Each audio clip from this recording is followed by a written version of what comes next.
If you're part of a modern law firm, you might feel like your technology and AI strategy is pretty much sorted. You've got powerful tools, you're running on Microsoft 365. I mean, the thinking goes, what else is there to figure out, right? But then that operational friction starts to creep in.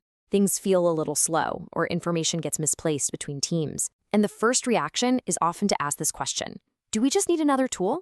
Is there some new piece of software that's going to patch this hole? Well, the thing is, your firm is likely already incredibly well equipped. You've got this powerful suite of tools you use every single day. Microsoft is probably the backbone. Then you have sophisticated systems for your documents and matters, dedicated billing software, and of course, your own established internal processes. You're definitely not starting from zero. So if the tools themselves aren't the problem, where is the real friction coming from? It's actually not in the tools. It's in what happens when work has to move between them. Okay, let's make this real. We're going to follow a single, pretty common legal matter.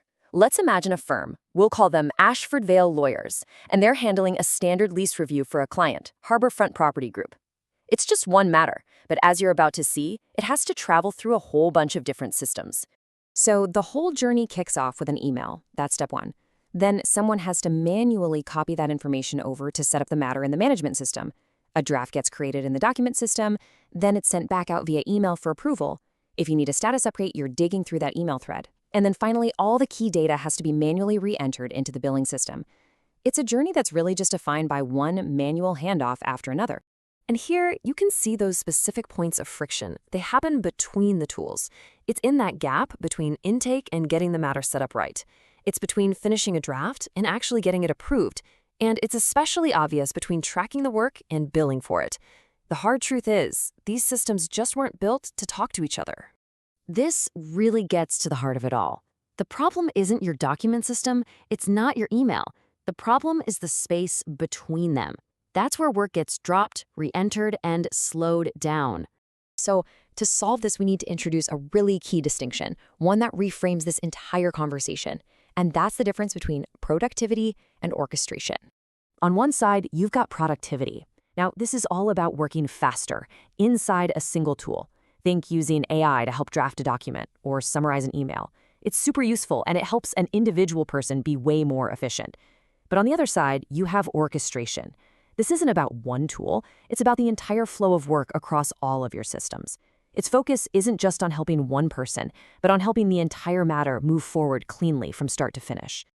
So let's see how this idea helps build a better approach. We'll go back to our example and see what that same lease review for Harborfront Property Group looks like in a world that's been orchestrated.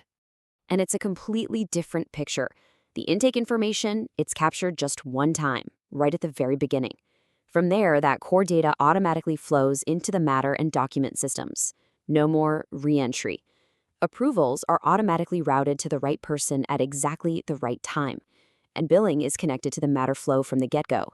The manual handoffs, they just disappear. The benefits of doing it this way are really tangible. You have far fewer risky handoffs between people and systems. Your existing software is finally connected and working together. You can place powerful AI tools safely inside these controlled operations, not just as some standalone gadget. And maybe most importantly, the entire workflow becomes clearer, safer, and just a whole lot easier to control. So this brings us back to the big picture. What does a real, effective AI strategy look like for a law firm that wants to solve these kinds of core operational problems? First, and this is so important, the goal cannot be to just add another disconnected tool into the mix. That only adds to the complexity and friction that we were trying to get away from in the first place.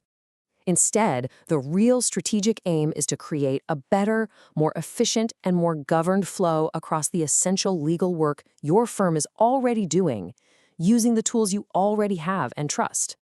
Now, this is done with something called an orchestration layer. Don't think of it as another piece of software you have to manage. Think of it more like the connective tissue that links your existing systems. Its only job is to reduce those manual handoffs, streamline approvals, and, with a system like Omnisenti, create a safe, controlled environment to embed AI right where it can be the most effective.